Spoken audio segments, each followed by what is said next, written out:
Welcome and thank you all for staying with us till the end. This would be our last tech session. While building automotive softwares, engineers must have the knowledge about security to develop secure systems. This is what our next talk is all about. Let me introduce our speaker, Adam Shostack. Adam is a member of Black Hat Review Board and helped create CV and many other things. He currently helps many organizations improve their security via Shostack and Associates and helps startups become very great businesses as an advisor and mentor. Adam is an author of Threat Modeling, Designing for Security, and the co-author for New School of Information Security. Before we begin, would like to update.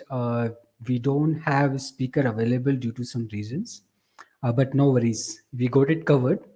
We have pre-recording available, which we will be playing. Any questions? Please feel free to post in Q&A section, and we'll get response from the speaker, and later we'll update on the website. Without a further delay, I will take recording on stage.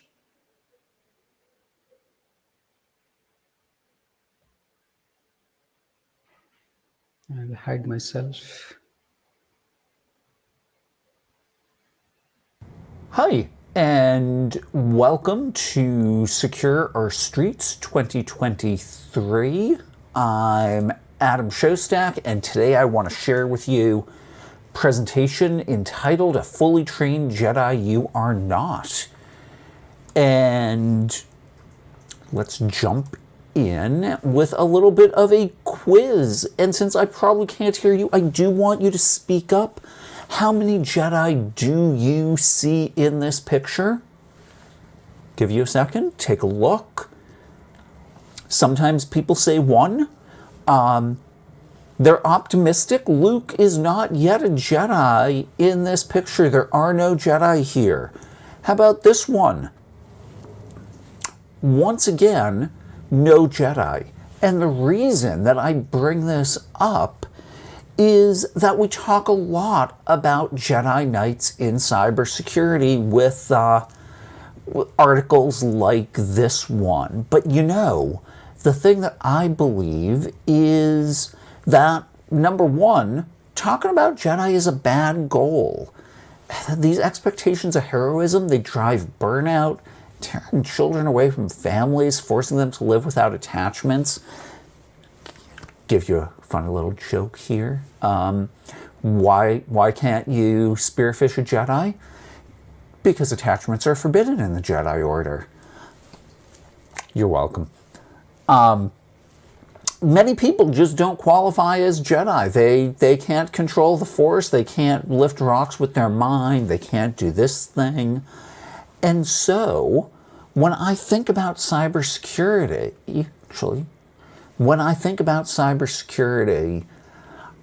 I think about our need to work in collaboration with people who are not Jedi Knights. The reason that you've got so many people in each of those pictures is it literally takes an army to defeat an evil empire, and similarly, it takes an army to ship a secure, connected vehicle, maintain it and operate it over time, over the lifetime of the vehicle.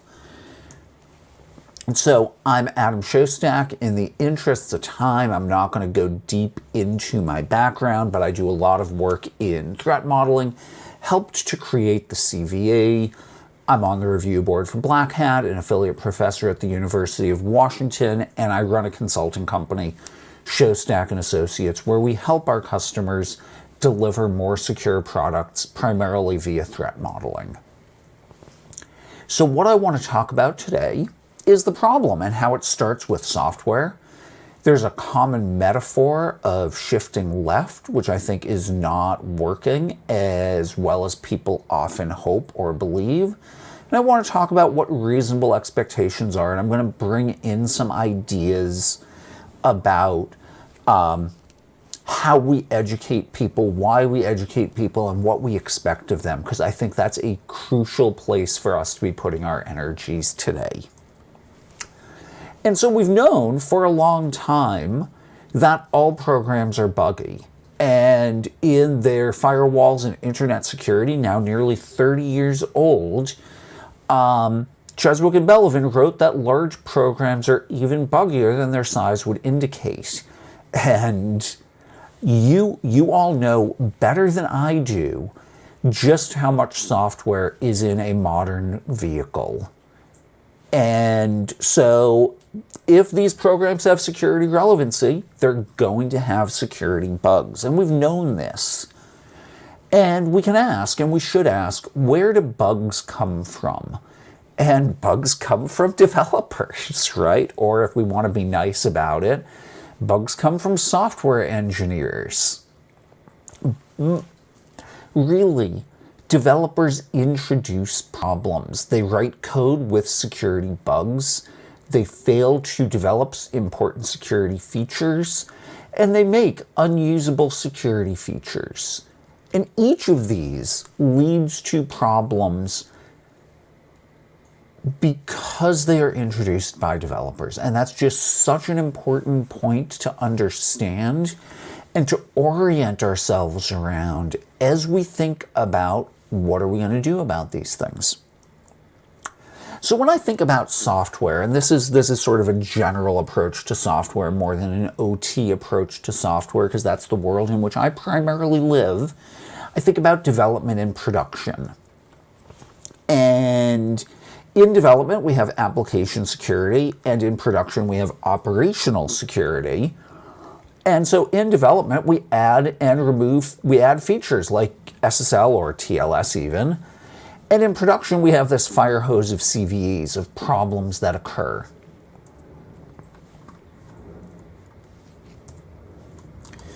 And then we have a problem with our slide in production. Here we go. In the operational security world, we have techniques like vuln scanning. We have techniques like SIEM and XDR and reverse engineering. And I gotta ask, the frame of reverse engineering, why do we do it? We do it because we assume that the people doing security analysis don't have access to the developers, don't have access to the source code. And so they have to understand by reversing what was actually engineered. It's a fascinating frame. And sometimes we use penetration tests as a gate to see what gets to go into production. And ideally, we've done some security work in the past. We've done some fuzzing, we've done some static analysis, we've used safer languages. Please, for the love of all, use the safer languages.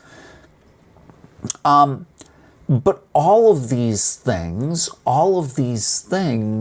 are attempts to make the software safer before it goes into production.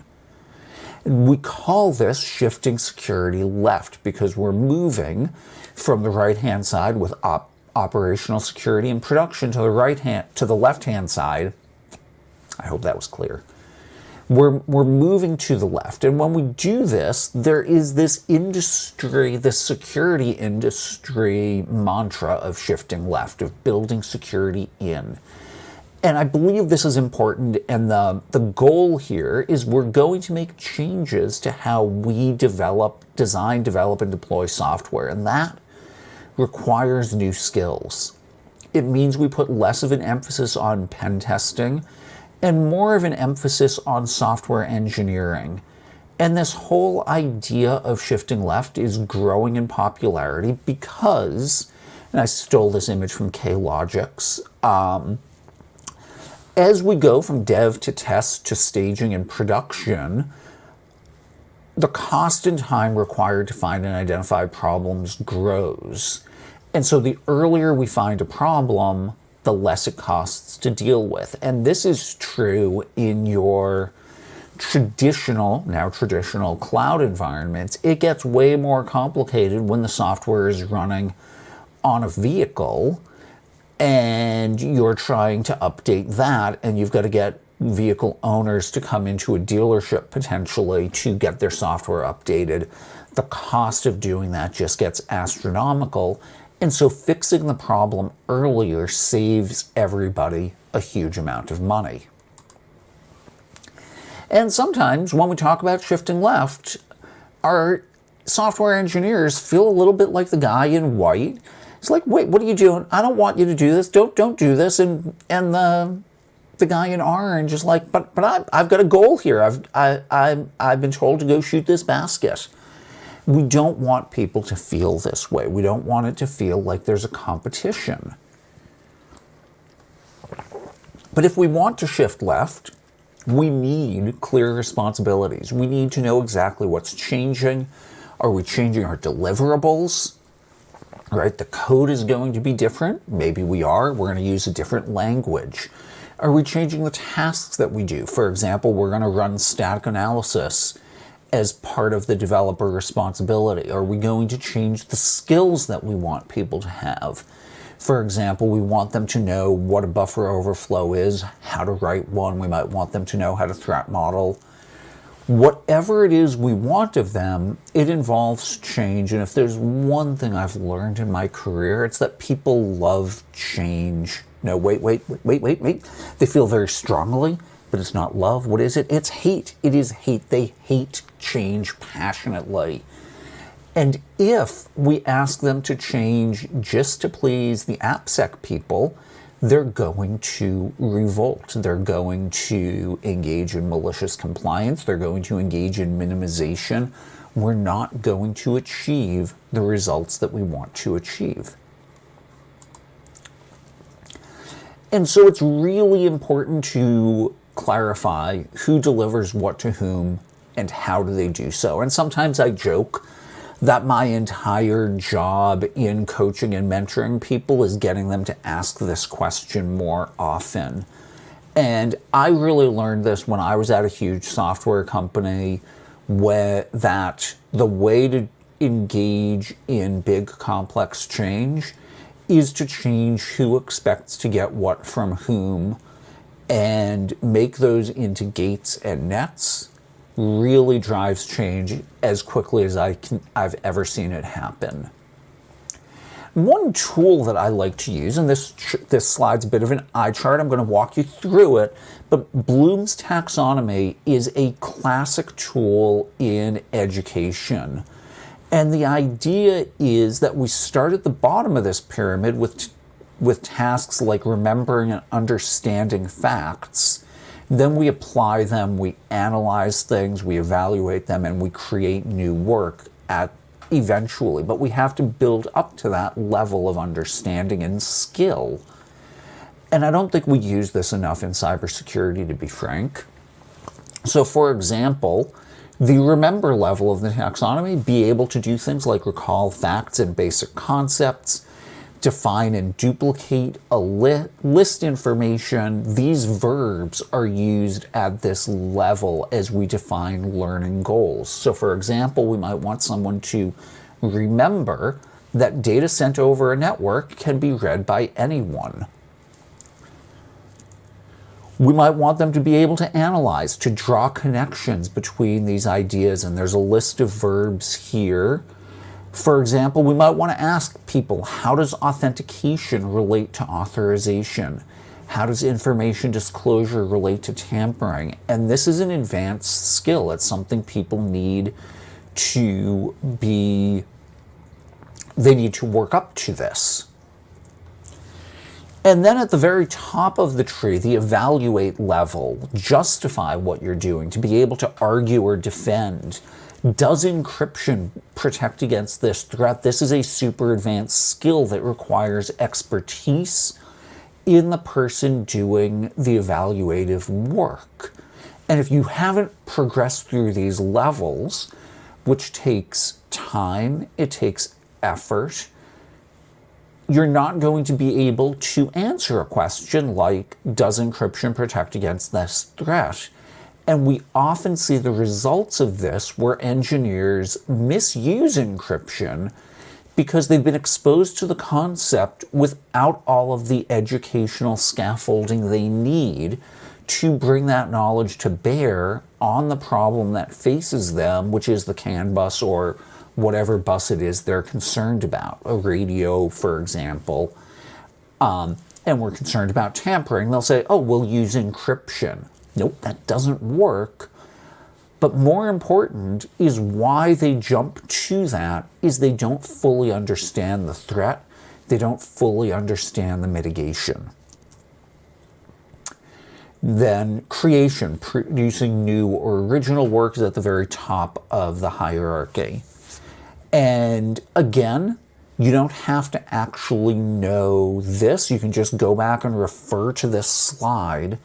But there are things like the helpful 100 question stems that exist as a way to create instructional content. And I'm going to talk about why this is so important in a few minutes. What we ask of different people in security, ideally, we want to ask a normal developer to understand something about security. If we've got a security champs program, we hope that they can apply these concepts. We hope that AppSec people can do analysis and work through these concepts with folks.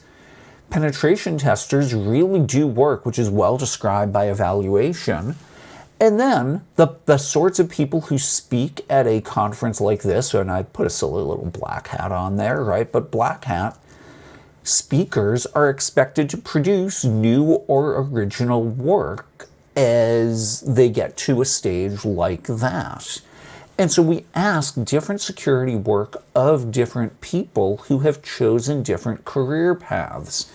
And to go back to those folks in the pictures at the beginning from Star Wars, each of those people, from pilots to ground troops to support mechanics to generals, they have different skills they've developed over time through training and experience that they bring to bear as a team to accomplish the goals.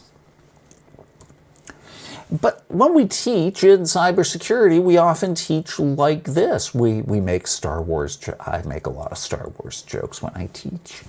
I'm sorry, not sorry. And we have training montages that look like this, and this is cool, but I'm really not sure how this teaches you to withstand force lightning from the Emperor, or wield a lightsaber. And a lot of training courses that I see end up looking a little bit like this, where we teach people these really cool tricks, but we don't connect those tricks to their jobs. We don't connect those tricks to the expectations we have of them as they're doing their day jobs. And so I think it's super important that we think about what criteria we're applying as we're thinking about what people need to know about cybersecurity. We don't need everyone to be a Jedi. We need them to know some things. And so for a normal developer, we have to be able to ask, what does their job look like? What are their aspirations?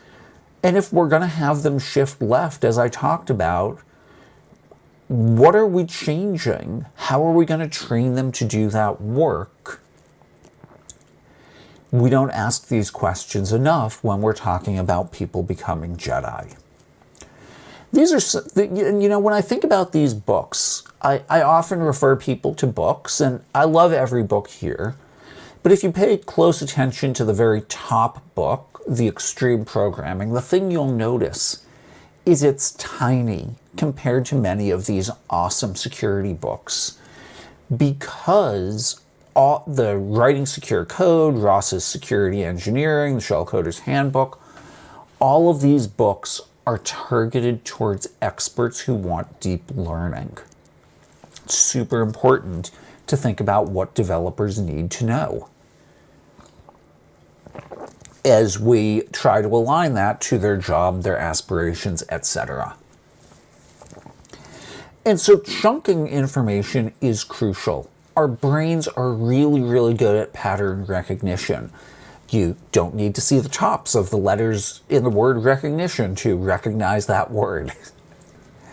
But our brains put information into chunks, and you may have heard that our human memories are 7 plus or minus 2.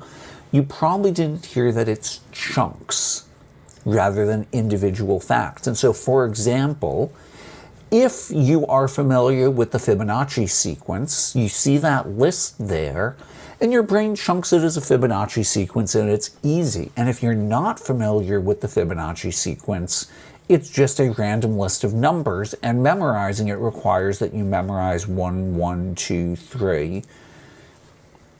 Chunking is so powerful, I'm going to apologize here. Those of you who know the Fibonacci sequence, I've trolled you in this slide, and you are upset that there's a number missing, that 21 is not there, because your brain just knows what a Fibonacci sequence is, and you saw that it was wrong.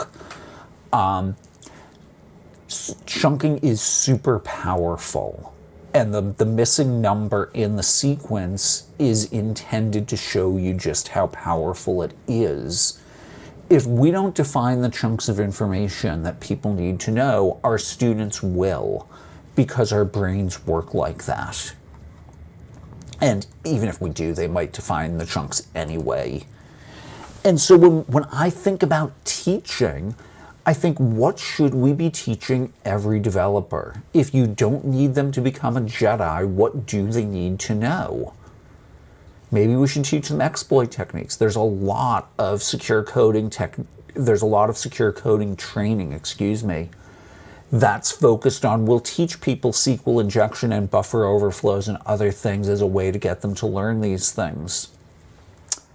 I don't think they need to know how to write an exploit if they don't want to become an exploit writer.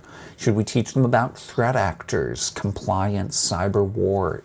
There are people who will advocate that every developer needs to know one or more of these things. And I focus my attention on threats. The question of what can go wrong, I think, is insanely powerful. And it focuses our attention on threats. It's the core of how I threat model, is to ask what can go wrong, because it gets our attention focused on these understandable things. And so what can go wrong is powerful framing. If you ask and encourage people, I've done this with all sorts of people at all levels of technical knowledge, at all levels of organizations, and what I found is that everyone has an answer if I sit and listen and encourage them to keep going. I want to repeat that because it's so important. If you encourage people to answer the question in the way that makes sense to them, they will do so. There are variants we can use, like what keeps you up at night? How would you attack this? There's even a game that I've borrowed from the world of improvisational comedy, fortunately, unfortunately. The way it works is a developer says something like, well, someone might break in, but fortunately we're encrypting the data. And you say, unfortunately, you've stored the key in key.txt in the same directory as the encrypted data. And they say, well, fortunately, I've set the permissions on that file. And you say, unfortunately, you've set them to world readable, just not world writable. And they say, fortunately, we discovered this through this silly game.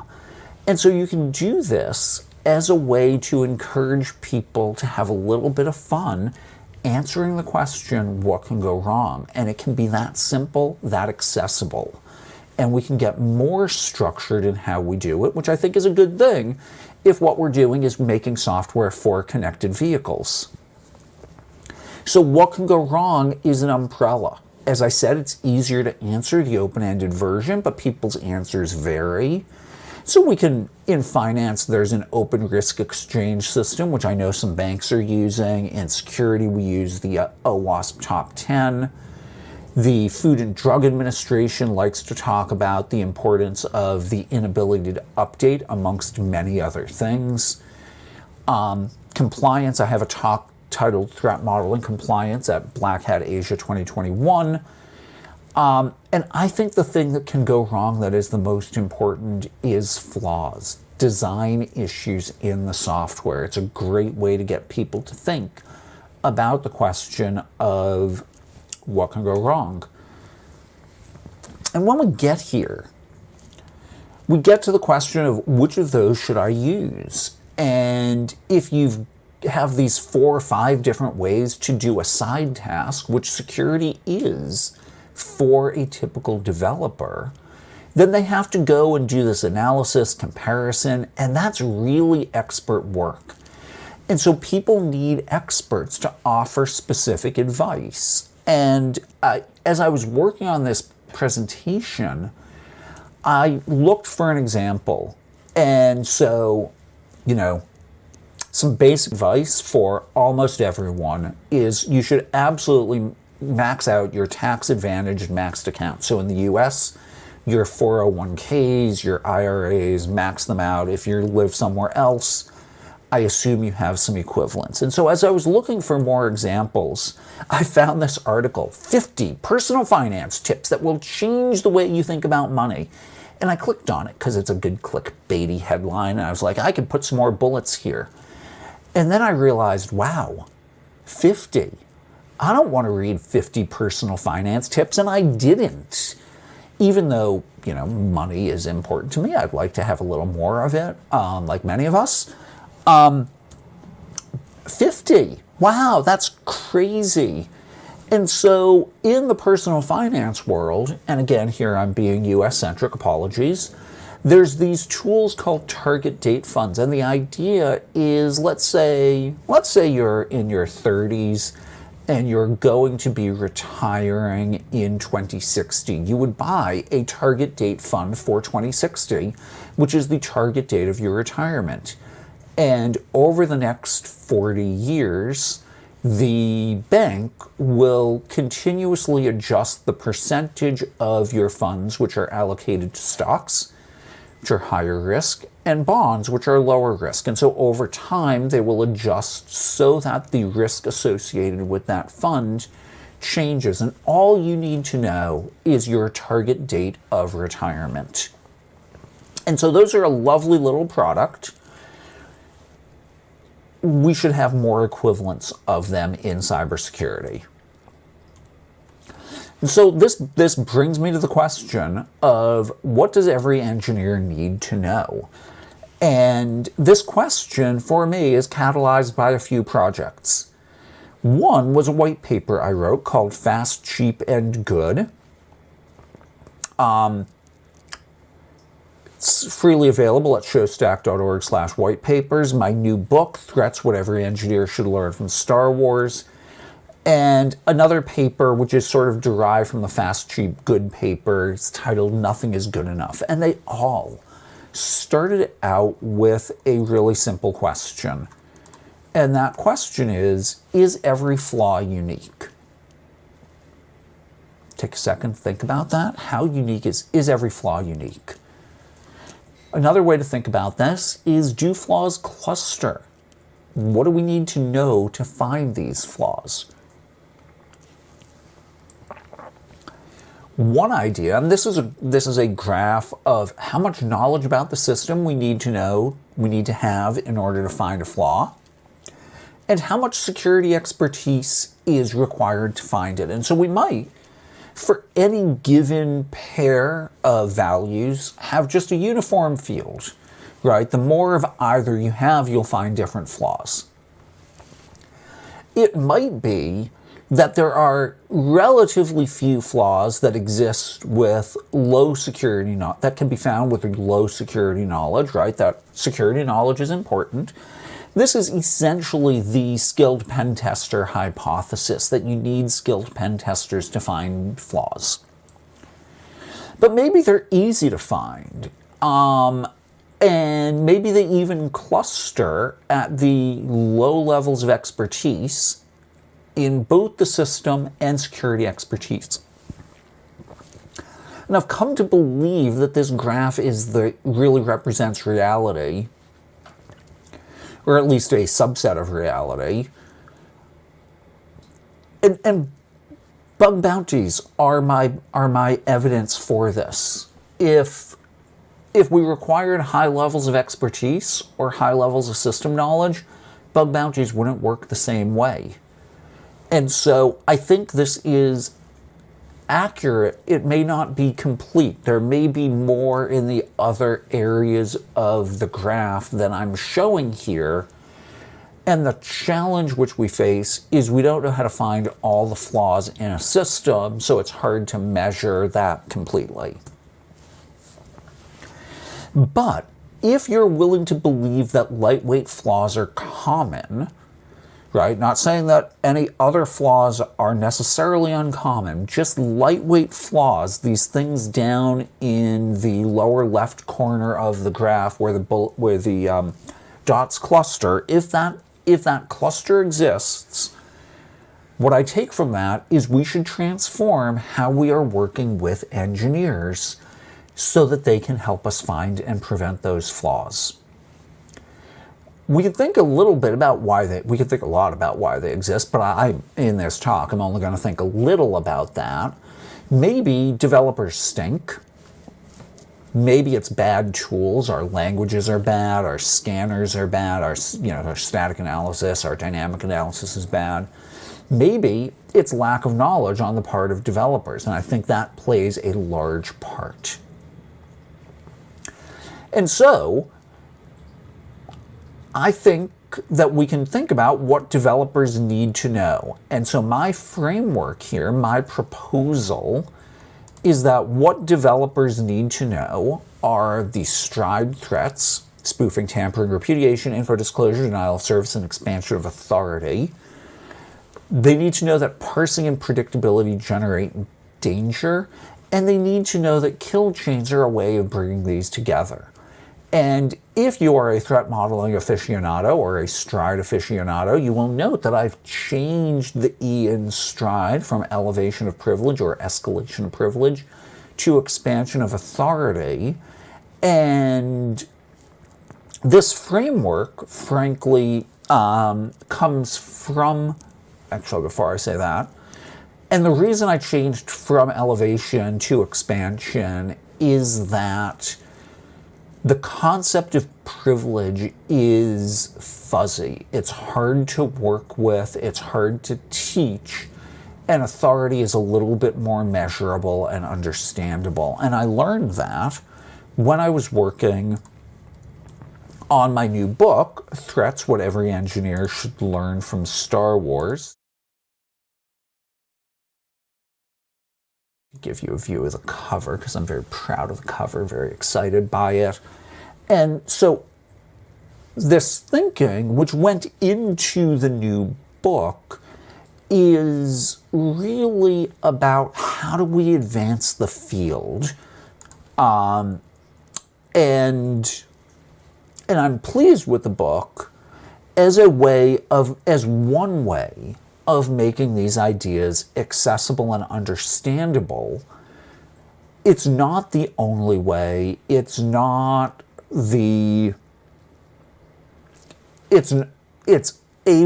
is, I hope, a useful contribution to a conversation about the question of do all developers need to be Jedi? And what does every engineer need to know? So to recap, I believe that code issues underlie something between many, and I'm leaning towards most, but I can't prove it. I believe code issues underlie most security issues. I believe that shifting left is an admirable goal, that it's something that we should do, and that this only works when we're really crystal clear about the change that we want to see in the world and how we're going to achieve it. And so, actually, before I go there, I will say that the engineers who I've worked with, who work on connected vehicles, autonomous vehicles, are smart, they're diligent, they tend to be some of the most competent engineers with whom I work. And I believe that if we are clear about what we want them to know and how we're going to deliver that knowledge to them, we can have a tremendous impact on the direction of the industry in which you all work, and that it is important to do so. I believe that there is a future that we can achieve in which normal levels of security are defined, that we can assess whether or not we are reaching those levels. I think that developers can be made much more able to build secure systems, and that all of this will result in less rework, in fewer escalations, in more predictable delivery, both before and after the vehicle is delivered to the customer. And all of that will result in happier customers, happier executives, happier engineering staff. And so it is a future worth working towards. So with that, I want to say thank you. I'm sorry I can't be there in person with you at Secure Our Streets. If you have questions, please feel encouraged to email me. I am always happy to chat with folks. My email here on the slide, adam@shostack.org. And thank you all for your time in listening to this presentation. And thank you for the work that you are doing to secure our streets.